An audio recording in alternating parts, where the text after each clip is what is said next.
咁喺 Share Drive 咧，咁我已經將第六、第七課，即係 Market Intervention 嘅筆記啦、past paper 啦，同埋答案，都擺咗喺嗰度噶啦。咁我今日咧就主要都係集中同大家分享一啲past paper 嘅答題技巧啦，同埋一啲常見嘅題目類型嘅。咁所以希望同學咧都係喺平時上堂嘅時候都有基礎嘅認識。咁如果對於我教嘅課題，如果有啲基礎嘅概念唔明白嘅話咧，你都可以問翻我嚇。咁我喺而家嘅 tutorial 咧，主要都係同大家去睇下唔同課題喺考試嘅時候個問法係點樣嘅。咁首先第一樣嘢咧，同學一定要明白咧，其實你哋去到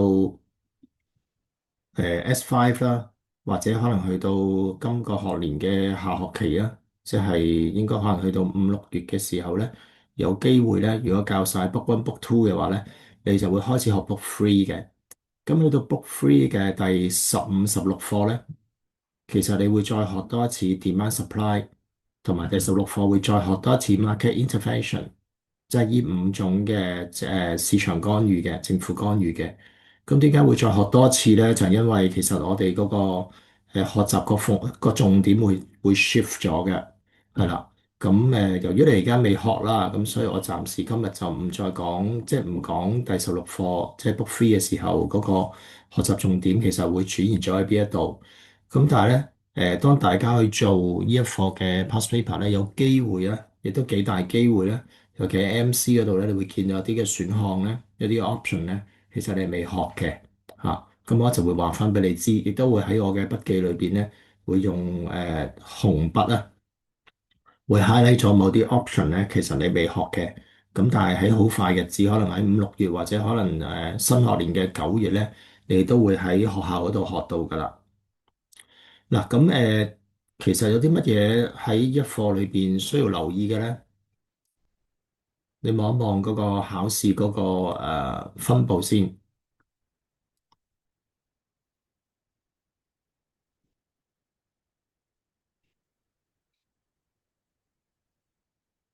咁啊，撇除咗2025年比較特別啦，就係出 MC 嚇。咁基本上每一年咧，好大機會都會有 Paper Two 嘅啊，譬如話24年啦、22年啦，同埋之前嗰啲年度啊。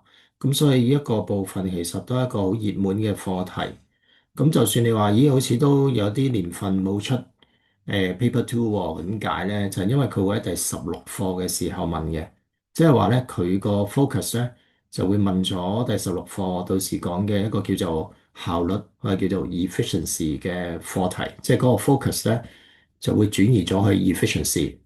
咁而家咧主要個 focus 就講實施唔同嘅 market intervention 底下咧，咁對於價格啦，即係對於呢一個嘅equilibrium price，對於個 equilibrium quantity，對於個 total revenue 或者 total expenditure 啊，咁嗰方面嘅影響，特別去到 tax 同 subsidy 嘅時候咧，個 focus 主要就你需要解釋清楚，亦都係用圖去交代咧嗰個對於個 tax burden 個 distribution，即係邊個會承擔多啲嘅 tax burden，同埋邊個 party 會 enjoy 多啲 subsidy benefit，主要喺畫圖嗰個地方度咧會考大家嘅。OK，嗱，咁我而家咧都將一啲我過往咁多年裏邊見到嘅 past paper 或者佢哋通常會問嘅題目嘅形式咧，今日會俾大家認識一下嚇。咁首先第一樣嘢咧，我想大家要明白一樣嘢就係咧，學頭三種即係第6課 Price Ceiling、Price Floor 同埋呢個 quota 嘅時候咧，第一樣嘢咧，一定要睇清楚題目咧，究竟佢定嗰個 Price Ceiling、Price Floor 同 quota 係咪一個有效嘅情況？嗱，如果學校嘅老師冇講嘅話咧，咁你大家要特別留意啦。咁究竟考試會點樣考你咧？其中一個同學都可能會覺得有困難咧，就係一個計數嘅 MC 題。咁我今日咧會同你分享嘅其中一樣嘢就係處理嗰個 MC 題計數嘅。咁我哋先睇翻嗰個筆記部分。嗱，咁個筆記有好多唔同嘅資料俾大家啦。咁譬如話 study guide 同埋exam skill 同 misconception 咧，就基本上就將我自己對於呢一課嘅理解同埋個考試重點咧，都變成咗一份嘅資料啦。咁佢唔係純粹一份筆記嚟嘅，佢夾雜咗一啲常見嘅題型啦，亦都一啲好多時學生會有誤解嘅部分。咁其實都好適合同學咧自己去睇。如果有唔明嘅地方咧，你可以 WhatsApp 問翻我嘅。咁大家要明白咧，就係喺考試嘅時候咧，佢哋會用唔同嘅字眼咧，去交代同一種嘅市場干預或者叫政府干預嘅。咁大家都要睇多啲題目啦。咁如果唔明白咧，都可以睇翻呢個部分嘅。同埋咧，有陣時都會用一啲嘅日常生活嘅例子啦。最常見就係 minimum wage，即係 price floor 啦，range control 就係呢個嘅 price ceiling 嚇。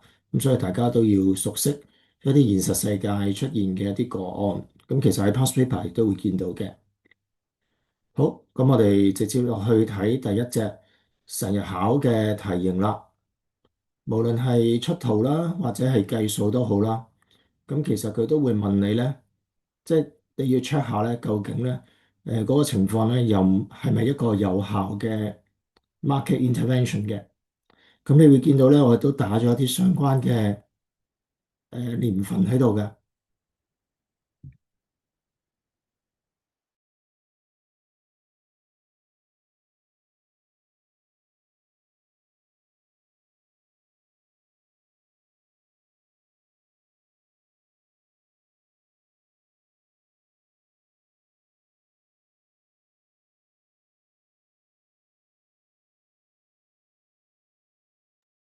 好，咁譬如呢一條題目咁啦，你首先要睇清楚佢而家嗰個個案係叫做 price ceiling 嘅。咁佢話將個 price ceiling 咧由 P1 升到 P2，咁大家一定要小心睇 P1同埋 P2係咪有效嘅 price ceiling 咧？咁所以其實咧，佢透過題目去 check 翻你明唔明白咩叫 price ceiling，佢唔會直接問你定義㗎。price ceiling 咧，即係一個ceiling 一個天花板啦。天花板嘅意思固然之，你個價格係唔可以穿過個天花板。咁即係嘅意思即係話咧，其實政府咧，因為佢有另一個名嘅，會容易啲明嘅，叫 maximum price control，係啦，即係一個價格上限啦。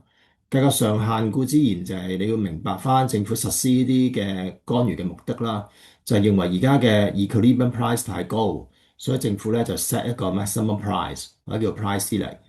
所以你會見到咧，其實 P1 同 P2咧都係冇效嘅喎，因為 P1 同 P2嗰個價格都係高過 equilibrium。咁點處理咧？個故事好簡單嘅啫，話明個干預係冇效。如果冇效嘅干預，即係代表咧所有嘢咧嗰個分析咧都係喺翻冇干預嘅情況底下去分析，即係話個價格就會喺交叉點指嗰個均衡點嗰個 equilibrium price 同埋 equilibrium quantity 啦。咁一 B 都係講翻另一個 case 就係 price fall，咁同學可以自己睇。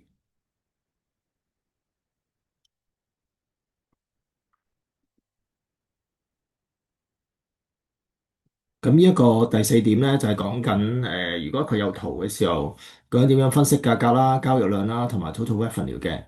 咁 total revenue 咧或者嗱佢有好多唔同嘅名嘅喎，可以講 total revenue 啦，就係站喺 producer 嘅角度；total expenditure 就站喺消費者嘅角度。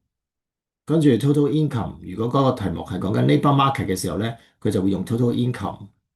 咁其實喺個圖裏邊嘅面積咧，都係 P 乘以 Q 嘅，係啦。咁如果係 total income 咧，就唔用 P 啦，就用 W wages 咁樣。好啦，咁我哋睇誒另一隻嘅題目啊，我想俾大家睇一睇一啲計數嘅題目。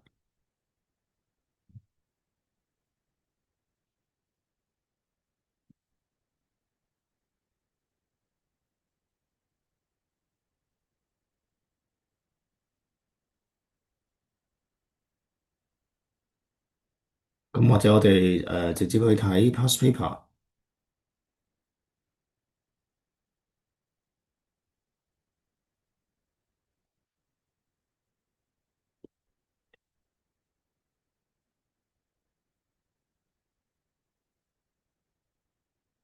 咁就攞2018年係啦，2018年啊。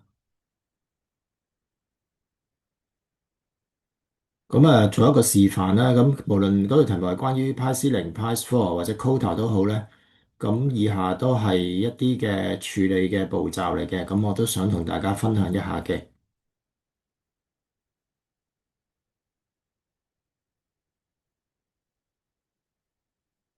嗱，咁首先第一步咧，嗱，咁我喺呢一度咧就打一個筆記俾大家。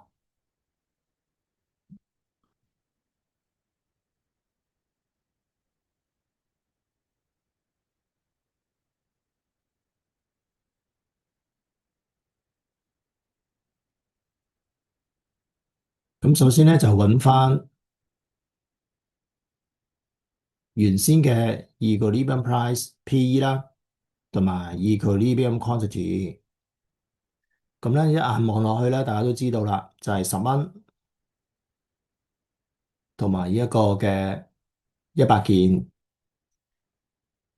咁除此之外咧，你都可以揾埋另一樣嘢嘅喎，就係佢原先嘅 total revenue 或者 total expenditure。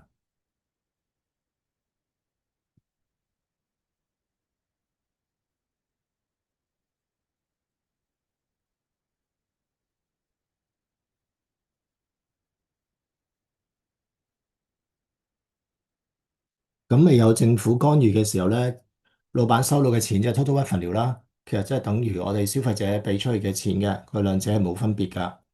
咁兩個乘埋咧就係1000蚊啦。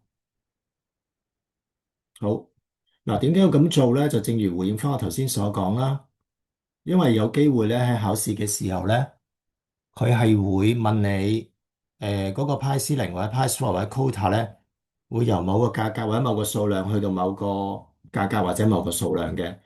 咁咧有機會咧，好大機會咧，譬如8蚊去到12蚊咁樣。咁究竟個 Pi-C0有冇效咧？我哋就要知道咧，究竟原先嘅 equilibrium price 喺邊度先？因為一個有效嘅 Pi ceiling 咧，佢必定係低過 equilibrium price；而一個有效嘅 Pi floor 咧，佢必定係高過 equilibrium price；而一個有效嘅 quota 咧，佢係必定細過 equilibrium quantity。所以我哋一定要咧喺睇題目之前咧，去了解翻嗰個資料裏邊，究竟原先嘅 equilibrium 喺邊一度。嗱，我而家咧係分享緊一個處理題目嘅技巧，而並非就咁純粹教你答好呢一條題目嘅。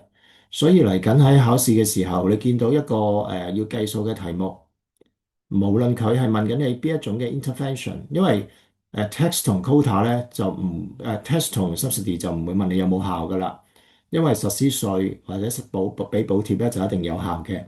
問你有冇或者點解你要 check 有冇效咧？其實主要都係睇 Pi ceiling、Pi floor 同 quota 嘅啫。好啦，嗱咁你睇一睇咯喎。如果8蚊嘅時候，咁咪出咗原先個八蚊。咁我哋睇下8蚊嘅時候有冇效啦。由於8蚊係低過 Pi-C0嘅，咁低過 equilibrium price，所以佢係有效噶。嗱，咁你做一個分析咯喎，咁即係有效啦。好啦，咁你要做啲乜嘢啊？跟住咧，你就要分析下啦。啊，如果個價格即係原先嘅 Pi-C0係8蚊嘅，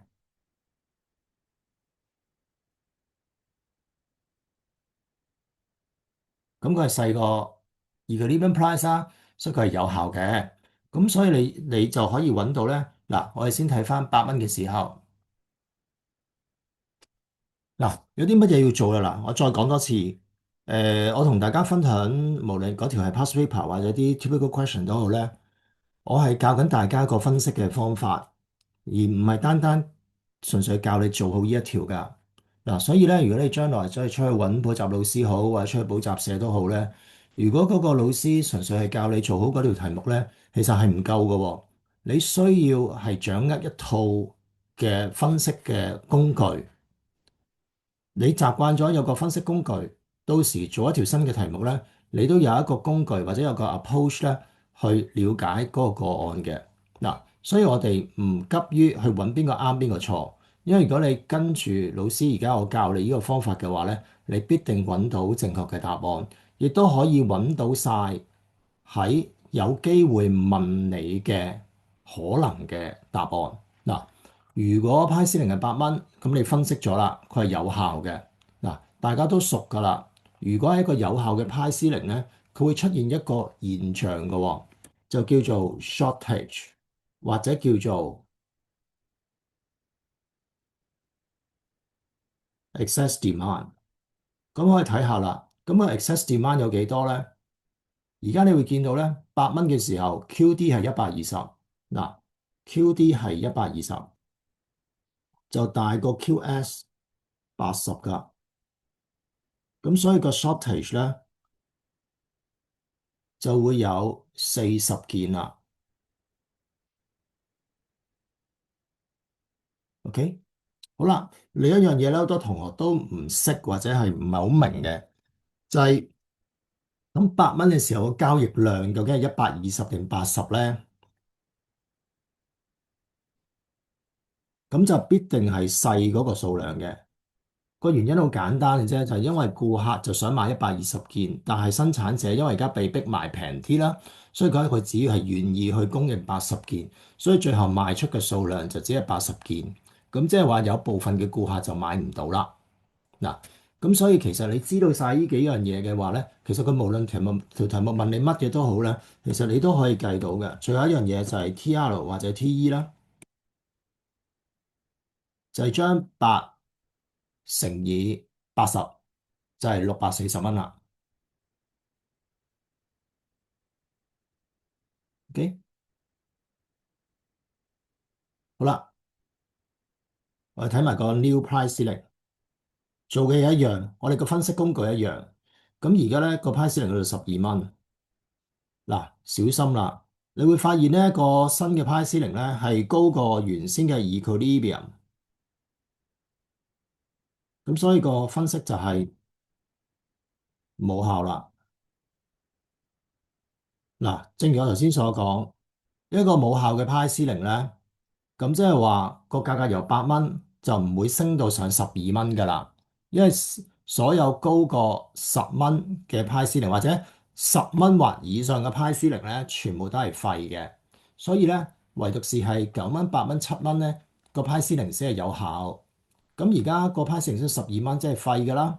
咁即係話而家嗰個價格係由8蚊升到幾多咧？有冇同學可以喺嗰個 chat room 度可以答我啊？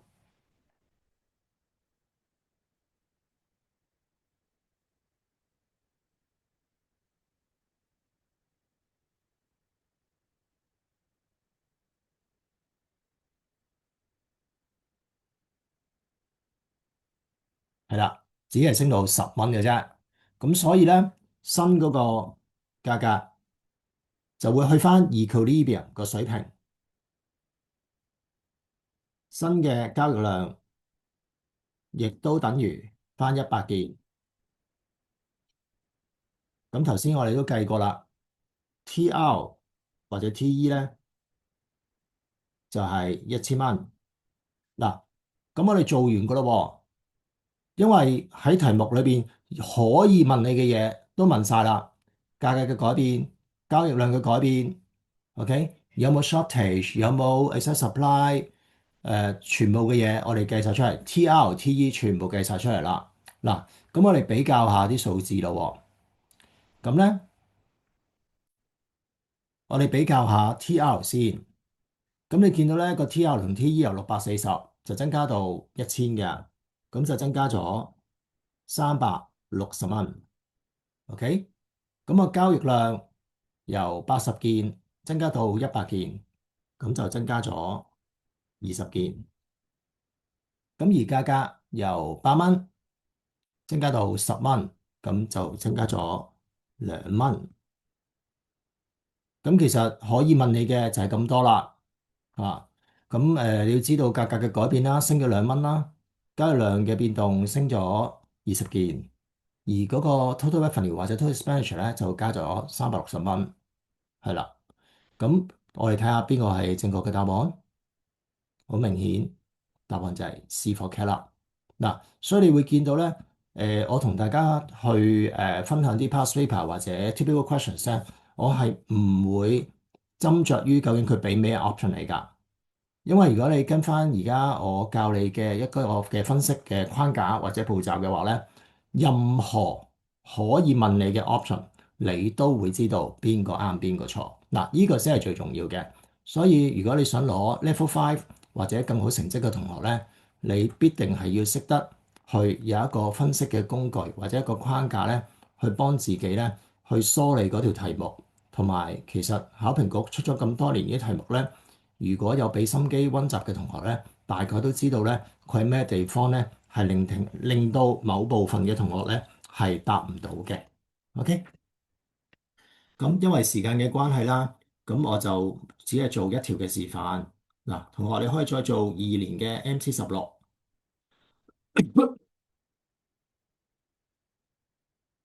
OK，咁呢個係 Price Four 嘅，咁做嘅方法其實都同頭先嘅一樣。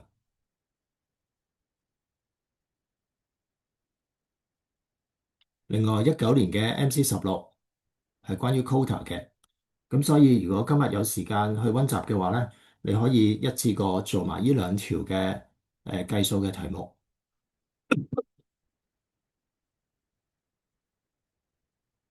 咁另外咧，亦都可以做埋呢一個25年嘅 MC17。嗱，咁咧我想借住25年 MC17咧，去解釋一下，當你學埋 Macro 唔係 Macro 啊，應該都係 Micro 嘅課程啦。我哋 Book One Two Three 咧都係 Micro 嘅課程。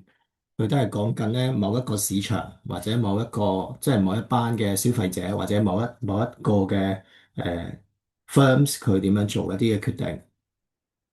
嗱，我哋呢個題目咧，我唔教大家做啦。不過啦，我想俾大家知道咧，其實 Option B 就係我哋第16課會學嘅嘢嚇。咁所以如果你要做呢一條嘅題目嘅時候咧，唔緊要嘅，你可以照跟翻頭先我教你嘅步驟。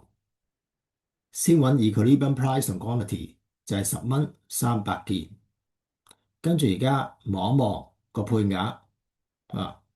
如果個配額係100件嘅時候，咁你就諗一諗啦。呢個100件嘅數量係咪低過300件啊？係低過，咁所以佢係一個有效嘅配額。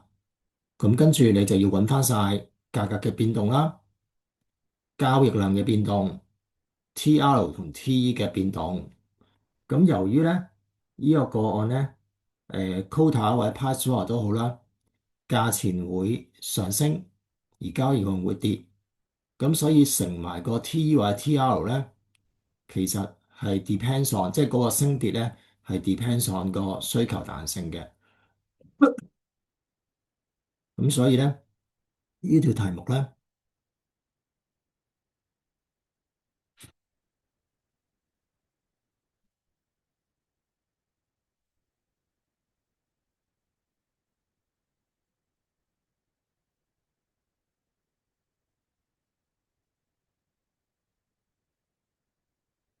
我打翻一個 remarks 俾你啦。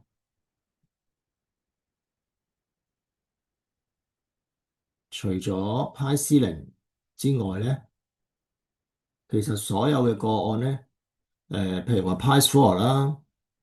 呢一個 quota 啦，同埋 tax 都好啦，咁其實都會令個價格會上升，而個交易量會跌㗎。咁而 subsidy 嘅個案就相反啦，價格會下跌，而個交易量會上升㗎。咁所以個 change in total revenue 或者 change in total expenditure is uncertain depending on the price elasticity of demand。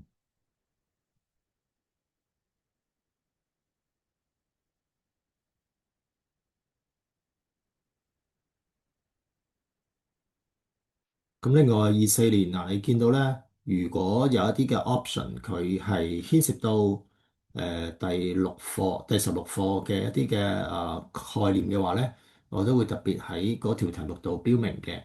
咁如果同學啊你都想照做嘅話，唔緊要，咁你可以 skip 咗 option C 嗰個，係啦。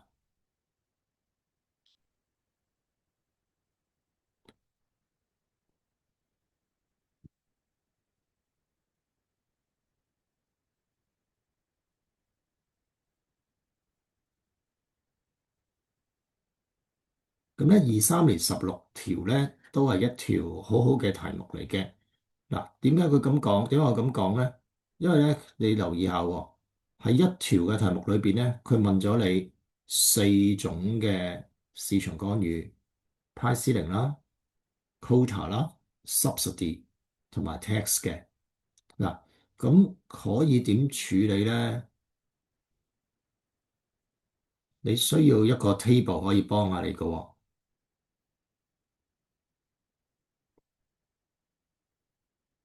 嗱，如果你覺得呢一個 table 可以幫到你嘅話咧，你可以將佢印咗出嚟啦。咁咧就可以咧就住頭先嗰條 past paper 咧，就可以試下打翻低。如果係 price ceiling、quota、tax 同 subsidy 嘅時候，顧客俾嘅錢係幾多啦？producer 收到嘅錢係幾多啦？交易量嘅改變 TR、TE，究竟 TR 同 TE 有冇 difference 咧？如果大家熟嘅話咧，你都知道咧，要交稅嘅時候咧，其實total expenditure 就係顧客俾嘅錢咧，係同呢一個 producer 最終交完稅之後要俾嘅錢咧係唔同噶，係 subsidy 都係啦，因為政府又會俾筆錢 producer，咁所以個 total revenue 咧同個 total expenditure 亦都唔同噶喎。咁所以如果頭先嗰條23年嘅題目咧，我建議大家可以嘗試印呢個表出嚟，係啦，咁你就可以一次過睇晒咧。嗰四種嘅market intervention 嘅情況，甚至你可以做晒5個都得㗎喎。嗱，我俾大家再睇一睇嗰個題目。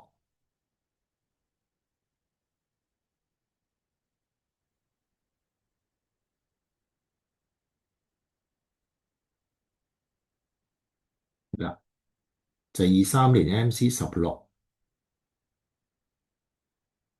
咁其實如果你用頭先嗰個大嘅 table 去分析呢個題目嘅話咧，其實你就可以你可以睇到晒咧，邊個答案啱同錯噶啦。譬如話，我哋好快睇下，如果 price ceiling 係10蚊嘅時候，嗱，我哋都係同樣用相同嘅分析工具，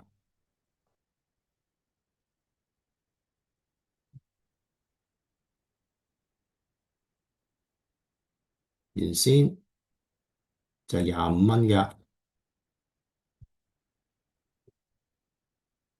原先嘅 equilibrium quantity 就係80件，咁我哋咧都會習慣揾埋原舊嘅 TR 或者 TE，就係25乘以80，就係200蚊。誒，好啦，嗱，咁我哋做嘅呢一步，我哋就可以 A、B、C、D 咁樣睇啦。咁你就當自己真係考緊 DSE 嘅時候，咁啊當然你唔會好似頭先老師嘅建議啦，咁啊將個表畫出嚟啊，咁唔需要啦。我而家逐個試。嗱，如果 Pi 零係10蚊嘅時候，首先你要 check 下有冇效先。咁咧10蚊咧就低過25蚊，咁所以有效嘅。咁我哋分析下 Option A 咯喎。咁 Option A 咧，如果個 P 係10蚊，P 係10蚊，OK，咁佢係有效㗎。咁你會見到140件同埋80件，咁所以咧我係揀細嗰個數量嘅，咁所以咧個 equilibrium quantity 嗱，我哋唔叫佢做 equilibrium，sorry，我哋只可以叫佢做 quantity transactor。嗱，點解唔可以叫 equilibrium quantity 咧？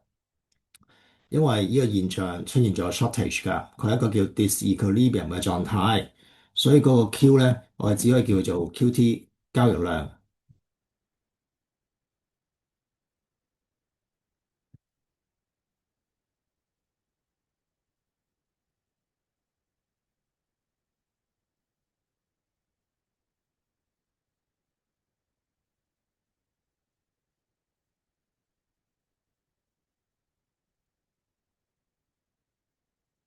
咁你可以揾到晒咧，關於派 C 零你需要知道嘅嘢，係啦。咁所以 A 嘅答案咧就係錯噶啦，係啦，因為交易量咧應該只係80件嘅啫，就唔係140。好啦，咁我哋睇埋 B 啦。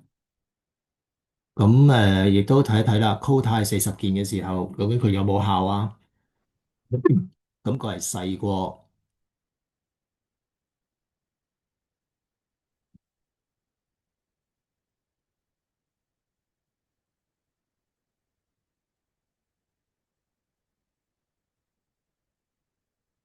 quota 係40件，咁啊有效嘅，因為佢係少過80件啦。咁如果 quota 係40件嘅時候咧，嗱，咁你留意下咯喎，咁呢個 case 好特別嘅喎，個 quantity supply 咧全部都係80件噶，咁即係話咧，你可以想象就係無論價格係幾多都好咧，佢嗰個 QS 都不變。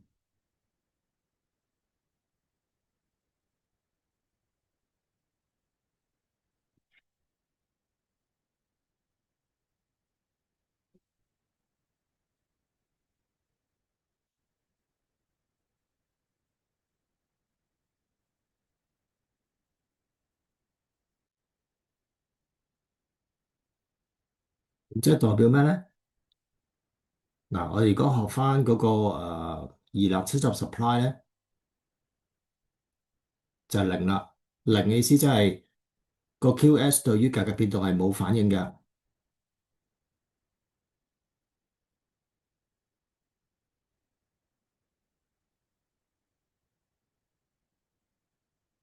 咁我哋亦都係叫做 fixed supply。咁咧，佢係一條打戙嘅 supply curve 嚟㗎。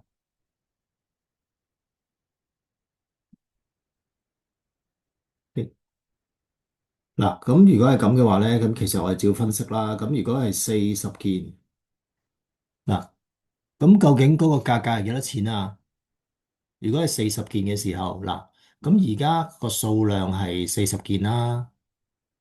咁我哋就要揾翻究竟嗰個顧客啊喺幾多錢嘅時候，顧客亦都願意買40件呢？就係35蚊啦。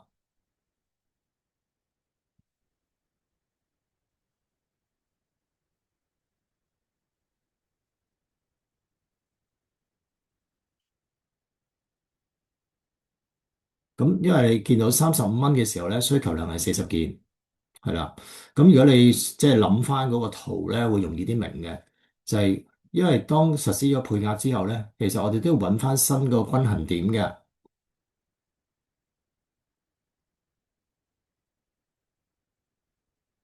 咁所以咧，當35蚊嘅時候咧，嗰個需求量係40，而家個配額限咗咧，上限都係40件。咁而生產者都會生產個上限40件嘅，係啦。嗱，咁因為我哋第一節嗰個 tutorial 咧就夠鐘啦。嗱，我哋而家出去，我會喺嗰個 group 嗰度咧再 send 個第二節嘅 link。如果同學想繼續上嘅話咧，你可以 click 嗰條 link，我哋繼續。嗱，咁我哋停一停先。